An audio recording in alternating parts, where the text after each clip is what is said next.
What's going on, everybody? Welcome back. My name is UnrealEntGaming, and welcome back to another episode of this week's Fan Mail of the Week. Everybody, welcome back to another week of this week's Fan Mail. We are smack dab in the second week of April. I am just waiting patiently until the summer rolls on in because, honestly, guys, I cannot wait. I cannot deal with this weather. A lot of you guys out there live in different portions of the states, different portions of the country, and many of you guys already know that around this time it begins to rain a lot. The weather is all kind of messed up because we're actually entering a new cycle very soon, which is going to be spring. So finally we're starting to get rid of that, winter weather, and I cannot wait. And I am certainly enjoying my run in terms of being home because, I mean, you have all sorts of video games that have been coming out on Steam, especially Steam. Steam's been having so many fucking sales. It's just been awesome. So Steam's been awesome. We had Dragon Ball Xenoverse, we had Dying Light, we had all sorts of games, and it's just incredibly awesome. So there are a lot more to come, especially during this year's E3. Whoever's going to be going to E3, good luck to you guys. I cannot wait to see all the upcoming games that are going to be coming out. So, and especially in terms of games, if you guys haven't already done so, please go on ahead and check out my second channel. The link will be in the description below at UnrealEnt Network. Awesome discussions, awesome battles, awesome gameplay footages that you guys probably won't find on here. Some really awesome vlogs as well. So an alternative channel you guys can go on ahead and look onto. So much Minecraft, so much DBZ, WWE, zombie related stuff. So many discussions that we're planning on doing more actually as the time rolls on in. So we're a little less than 1 month away from the Avengers 2 Age of Ultron, and then it's gonna kick off right then with all the movies coming out during the summer. So anyways, guys, I will try to make this a DBZ fan mail only. So I will be answering nothing but Dragon Ball Z questions in this episode. So let's begin with our first question of the second week of April, and it is from Shu3003. Hi Alex, I have some questions for your fan mail, and please answer, please. Well, I'm answering right now, so here we go. Question number 1. Do you think Dragon Ball GT could ever be redeemed by Akira Toriyama, having it fit into the Battle of Gods realm, along with having its own side piece of the story being told from an alternative universe? Question 2. Super Saiyan 3 Gold Gotenks versus Mr. Nova Shenron. Who do you think would win? Question 3. Beerus versus God Gogeta. Do you think it's possible? Would we even see a fusion? Would a fusion even matter? Question number 4. Do you think Goku is a bad father? Well, thank you, Mr. Shu. To answer your first question, Dragon Ball GT. Here we go. Here we go. All right, now everybody who's watching this is gonna like brawl over this. All right, Dragon Ball GT is essentially non-canon anymore. Dragon Ball GT does not correlate with Akira Toriyama's work. For those of you out there who don't know who Akira Toriyama is the creator of Dragon Ball Z. Akira Toriyama never had any influence, nor did he ever create Dragon Ball GT, which means subsequently Dragon Ball GT never even happened.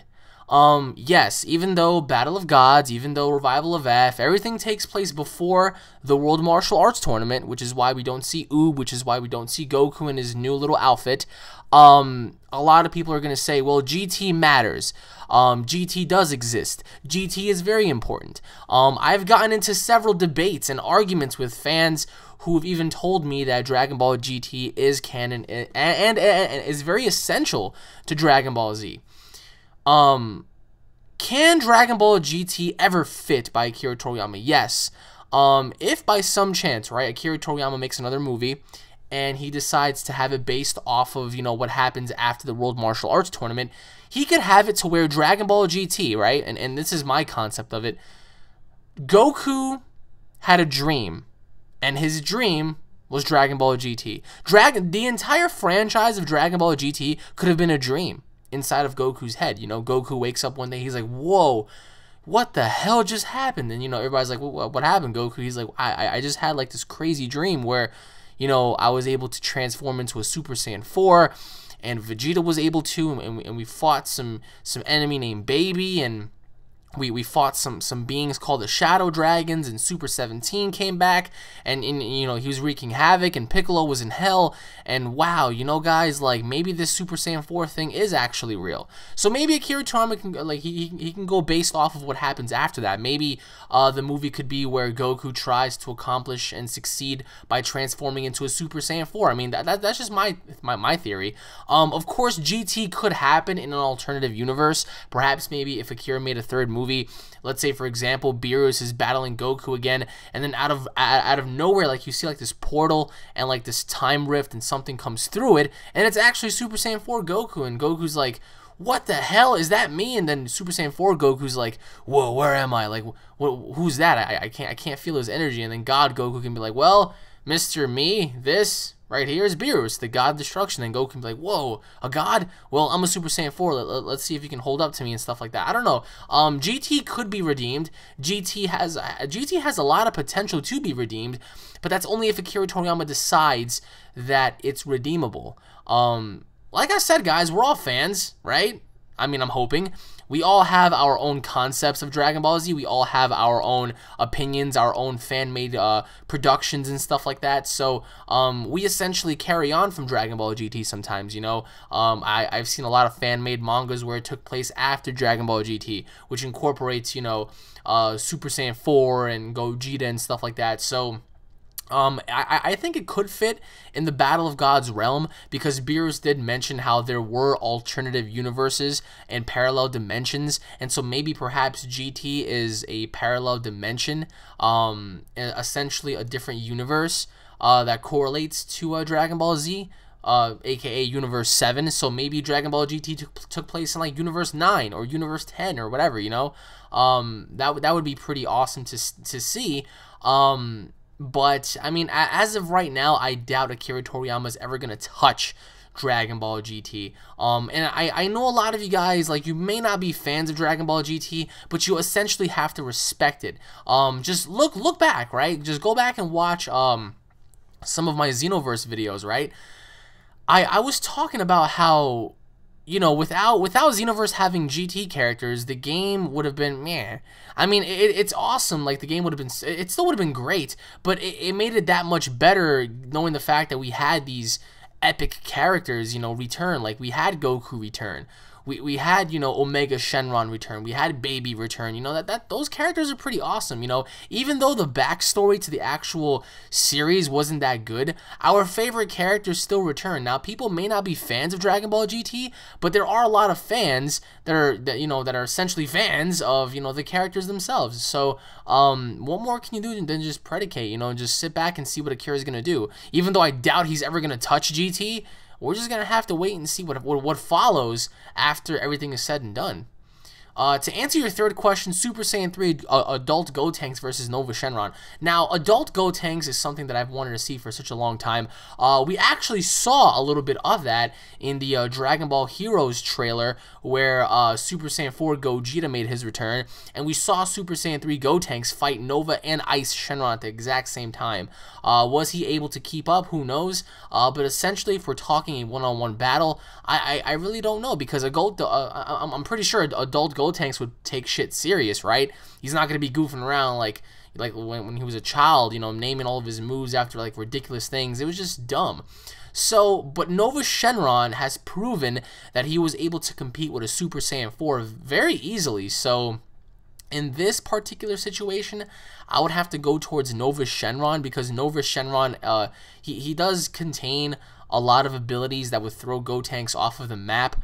Remember, Nova Shenron possesses the power of fire, and, you know, he's able to turn his, you know, temperature up to vastly supreme degrees. So if Gotenks were to do something, you know, Nova Shenron can just wrap himself around Gotenks and increase his body heat, and Gotenks will literally burn to death. So I would have to say at the end of the battle, Nova Shenron would win. Nova Shenron's very powerful, guys. Don't let that fool you. He's very smart. He's a shadow dragon, but he's a good shadow dragon, which means essentially he does have, you know, that part of him that'll let you live. But I think between those two, it'll definitely be Nova. Which leads me into the third question: Beerus versus God Gogeta. I mean, is it possible? Yes, it's possible, but would a fusion even matter? No. Fusions don't matter anymore in Dragon Ball Z. In Battle of Gods, Goku even mentioned that. Goku was like, yeah, guys, I mean, let's fuse, but even if we fused, you know, that really wouldn't matter because Beerus is still strong. But by some chance, let's say they do fuse and God Gogeta is introduced, that'd be a great fight, Beerus versus a fusion. But if Beerus turns it up, and if Beerus uses like 100% of his full power unleashed, I'm sorry for Gogeta, but I think Gogeta would essentially, I don't know, it's hard. It's hard to say. I mean, I would say Beerus would win, but God Gogeta, damn. Well, all right, well, I'll lean more towards a little bit of God Gogeta, because I do think they would either be equivalent, or maybe God Gogeta would be just a little bit more powerful. He wouldn't win by miles, let me tell you that much. God Gogeta would get his ass whooped. But essentially, between the two, I would have to say God Gogeta by a hair, because he does possess the ability of two gods if he were to fuse, which makes sense.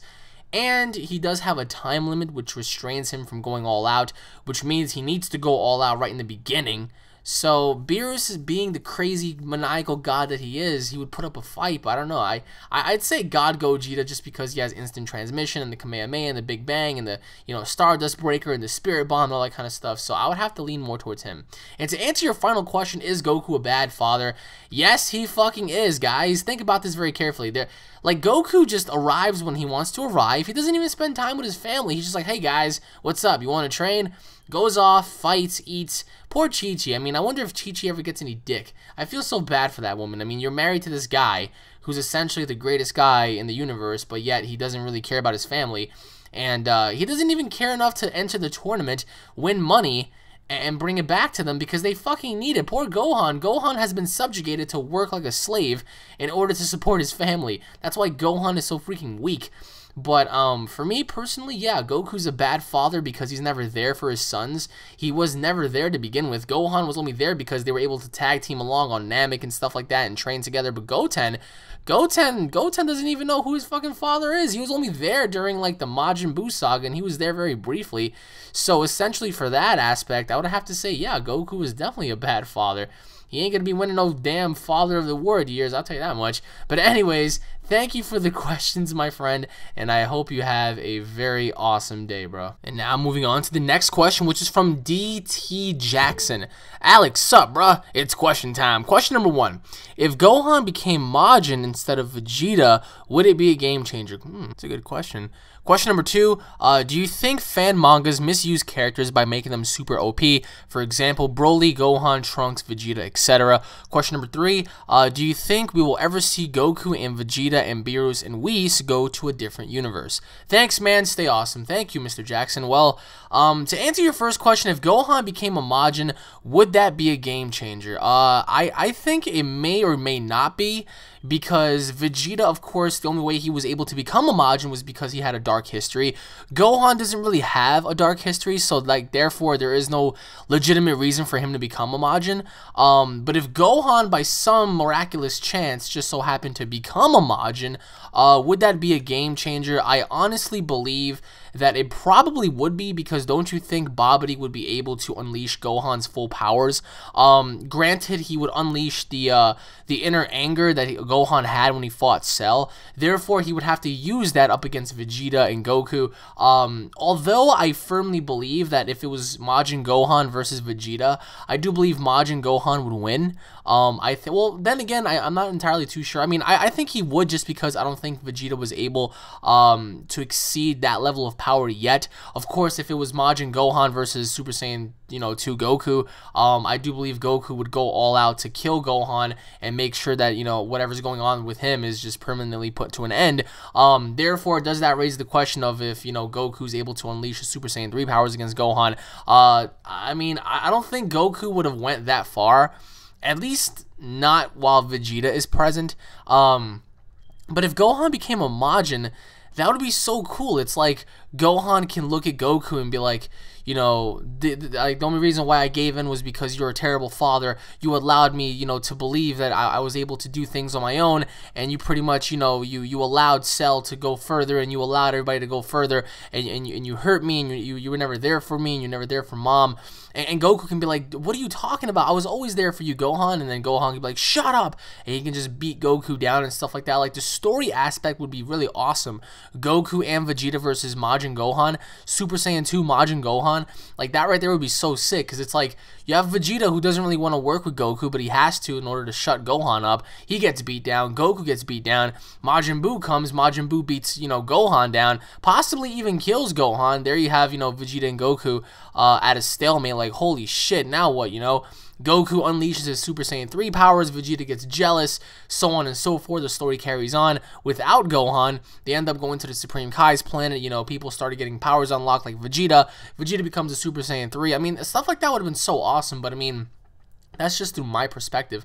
If Gohan was a Majin, I would use the story of Goku not being there for him, Goku pretty much abandoning his family. I would use it to where Goku and Gohan have sort of like a history with one another, given the fact that through Gohan's point of view, Gohan could just be like, well, I never had a father. You were a liar. You were always a liar. You were always too concerned with getting better rather than helping me and mom. And for that, I can never forgive you and stuff like that. So that, like you could feel the tension. So I believe that would be incredibly awesome, to be honest. But that's just my point of view. To answer your second question, do I believe certain fan mangas misuse characters? Absolutely. There are several mangas where I've read where every single character is just way too overpowered. Broly and Multiverse right there alone speaks volumes. He came from a universe where he was so strong he was able to compete with Super Saiyan 3 Vegito. Like, that right there is just incredibly stupid. Like, there's no way in Broly's wildest dreams is he able to compete with a Super Saiyan 3 Vegito. Hell no. And then you got Vegeta, who was able to become a Super Saiyan 3 like after 4, and supposedly the third transformation was much more powerful than the fourth, which I read somewhere where you know, somebody made Vegeta become a Super Saiyan 3 after Super Saiyan 4, and it just had like miscorrelation. It's like, what the hell is going on? Why is Vegeta going from Super Saiyan 4 to Super Saiyan 3, but yet he's more powerful in his Super Saiyan 3 form than in his Super Saiyan 4? Like, that right there just makes no sense. I read Dragon Ball AF where Gohan skipped Super Saiyan 3 just like Vegeta did and became a Super Saiyan 4 when he fought Zycor, and essentially pretty much didn't do any damage to him at all. Trunks, there were certain mangas where I read, you know, GT Trunks became very powerful, that he fused with Future Trunks, and they created Ultimate Trunks, and Ultimate Trunks was like this supreme being that was able to contain like Super Saiyan 4 abilities while in his normal state, and it's just crazy talk. So yeah, certain characters do have certain overpowerage to their leniency. There are certain characters where I wouldn't go with, essentially, because like they're just too damn OP'd. But I mean, that's why I like Battle of Gods a lot, because everybody thought, oh well, Super Saiyan God Goku, man, he's like the greatest thing since, you know, the sliced bread. But meanwhile, he got beat down by Beerus. You know, that just goes to show that he wasn't as powerful as you guys made him out to be. He was just average. I mean, he was just your average fucking deity who was attempting to defeat another deity, but he lost, you know. Beerus as well. Beerus proved that he's not the strongest, even though he beat Goku down. He even said it himself. He's like, yeah, I have balls to admit that I'm not the strongest, and you know what? You know, the strongest person, he's right there. His name is Whis. So that right there just goes to show that if people are going to make fan mangas, do not make your characters so damn overpowered where they dominate everything, you know? Like, have some sort of cliffhanger, have some sort of, you know, balance and equilibrium to your character, rather than just having them be one-sided and just virtually one-dimensional. You don't want to do that.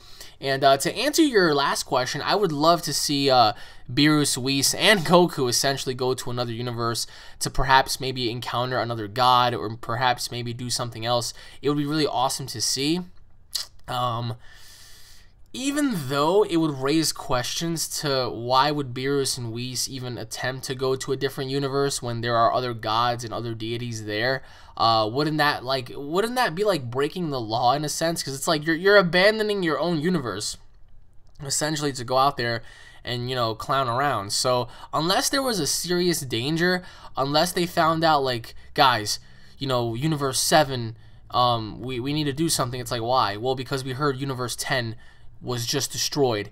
Universe 3 was just destroyed. Universe 7, you know, we're Universe 7 and we need to go out there and protect. And it's just like, well, if the other universes are falling apart, let's just stay here, and everybody, and Goku and Vegeta can be like, no, we can't. If the other universes are falling, we need to go out there and see what's going on, because our universe may be next and stuff like that. So maybe they go out there searching for the problem. Maybe they come across a few people that are hostile, I guess you could say. It'll really tie in with Xenoverse too, like time travel and, you know, parallel dimension traveling.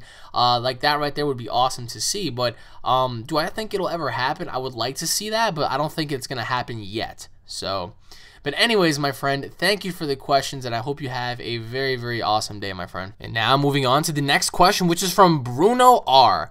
Question number 1, do you think Broly as a Super Saiyan 4 would be able to combat and beat Omega Shenron? Question 2, do you think Battle of Gods is overrated based off of and compared to the other Dragon Ball Z films? Question number 3, do you think Dragon Ball Z needs more characters other than just Saiyans, and more Saiyans? That is very true, actually. Dragon Ball Z does need more characters aside from Saiyans. Question 4, one flaw about Dragon Ball Z. Question 5, what do you like about Dragon Ball GT? Anything at all? Question 6, do you think DBZ needs any specials like Halloween or Christmas specials? Well, thank you, Mr. Bruno. To answer your first question, Broly.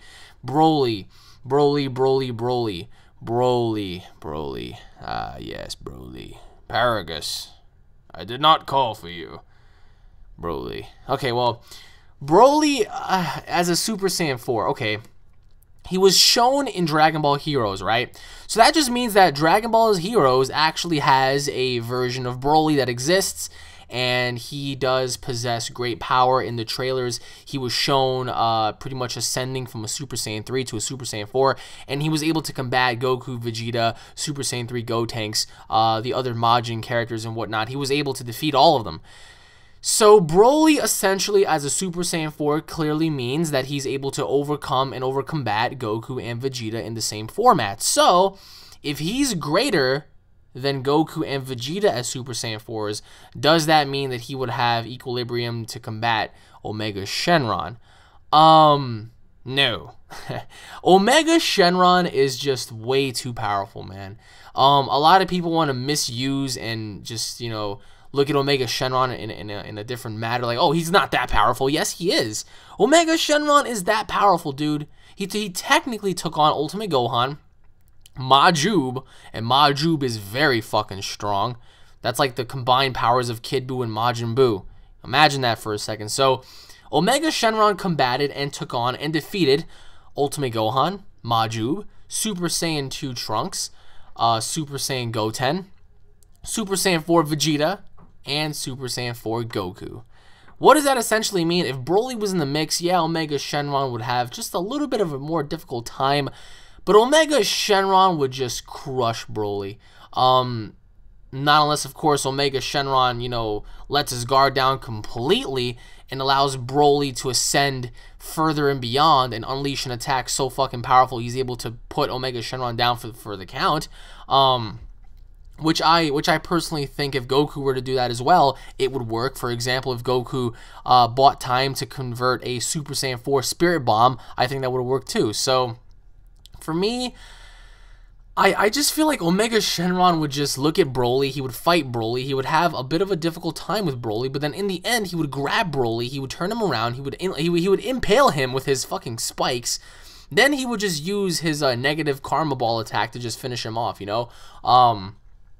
Not trying to say that Broly's a weakling in that level, but given the fact against Omega Shenron is a Shadow Dragon unlike any other, and clearly the only way to beat him is to combine Super Saiyan 4 strengths, which Broly cannot do because nobody wants to dare fuse with him, and he's not really a nice guy. So, but I would like to see Broly combat Omega Shenron in that form because it's something different. That's like saying, oh, I would love to see Super Saiyan 4 Gohan combat Omega Shenron. That would have been awesome to see as well. But we're not going to get that, so the only way we can actually get that is if somehow he was made canon in a video game, such as like Raging Blast 3 or something, and we're able to do like epic what if battles or something. But aside from that, I mean, I don't think Broly would stand a chance, man.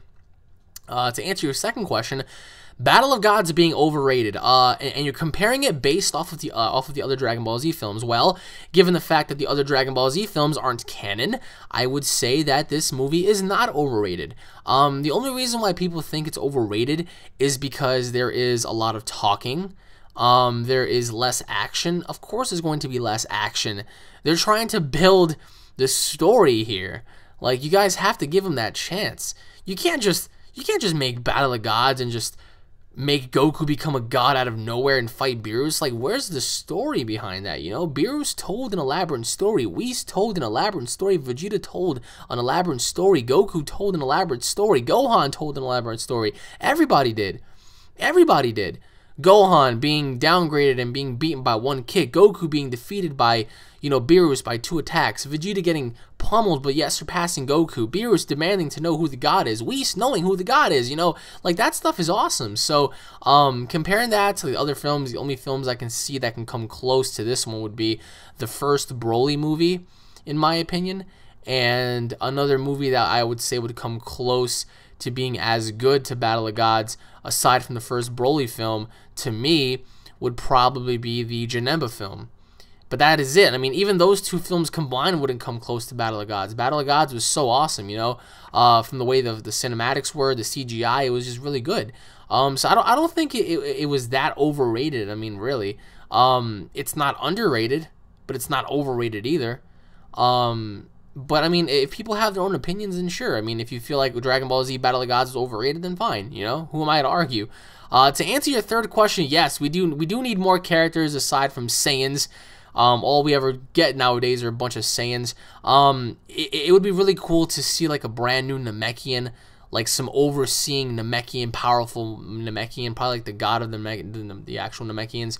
Or maybe, like, you know, a different kind of breed of warriors. Like, what about the Yardrats, you know? Like, what if they had, like, their own super powerful being, you know, that existed at one time or still does, you know? Like, that'd be pretty cool to see. We do need new races. We do need more species. We don't know what kind of species or race Beerus and Whis are. Beerus being a cat-like rabbit. I mean, we don't know where the hell he came from. We don't know the origins of these people, you know? So it'd be really cool to know. And to essentially get other characters that are aside from, you know, just Saiyans and all that kind of stuff. I mean, we are getting Frieza back, but I mean, Frieza, it's something we've seen before, so. But yes, DBZ definitely needs more characters aside from just Saiyans. To answer your fourth question, one flaw about Dragon Ball Z. Well, I would say the one flaw for me would be having to do Dragon Ball Kai without having Bruce Falconer music. Bruce Falconer is the greatest composer for anime, in my opinion. Think about Bruce Falconer's music right now as you're watching this fan mail. Go open up another tab, right? Open up another tab on your computer. Go to YouTube, type in Bruce Falconer music, pick one, lower the volume that's equivalent to this. Listen to me talk while that music is going on. It's epic. Bruce Falconer music is epic. It gives you raw emotion. It makes you feel a certain way. So by them recreating Kai and stuff like that, it was just like, nah, where's all the fun? Where's the rest of everything else? Like, there's just nothing. You know, like, what the fuck? But for me personally, I don't know, like that's the only flaw I see in Dragon Ball Z is the music. To answer your fifth question, what do I like about Dragon Ball GT? Well, honestly, if there is anything, I like the fact that it utilized the Super Saiyan 4 transformations, having them go through Super Saiyan 4 stages with Baby, Super 17, and Omega Shenron. They stretched that out a bit, which I feel like that was a good idea because it'll really suck if they introduce the Super Saiyan 5 the next saga on over after they introduce the Super Saiyan 4, you know what I'm saying? So that would be it, really. Pan was annoying. Everything else was just like, meh. So Dragon Ball GT and the music sucked, but I mean the only thing I actually liked was like some of the fighting scenes. That was pretty much it, really. Everything else is bleh. And to answer your last question, do I think Dragon Ball Z needs specials? Yes. How awesome would it be if everybody dressed up in Halloween costumes and shit, and like Goku got all scared, and he's like, "Oh look, I'm Jack Skeleton from the Nightmare," you know, like shit like that would be so fucking funny. Vegeta's like, "What are you doing, clown? You know what you should be? You should be a clown." Or maybe Vegeta dresses up as a clown and he's like, "Look, I'm Kakarot." You know, like that would be so freaking funny and it'll be really awesome. So for me, I do believe they deserve certain specials because it'll make the franchise that much better to see everybody's sarcastic side, I guess you could say. So But anyways, my friend, thank you for the questions, and I hope you have a very wonderful day, my friend. And now moving on to the next question, which is from Michael. Alex, I have 3 questions. Question number 1, do you think Pikkon is an underrated character? Question 2, do you think future Trunks will return in the next movie? Question 3, do you think Vegito or Gogeta will return? Love the vids, man. Keep up the great work. Well, to answer your first question, yes, I think Pikkon is very underrated. Not that many people see the potential in Pikkon. Pikkon is very strong, man.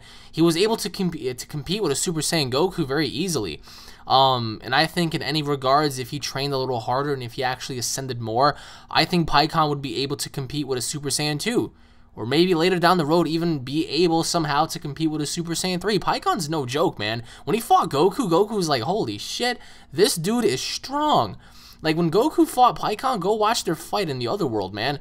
Like, they duked it out, and Pikkon was able to survive a Super Kaioken by Goku in his Super Saiyan form. Like, that shit is a lot of power, man. So, Pikkon is very underrated.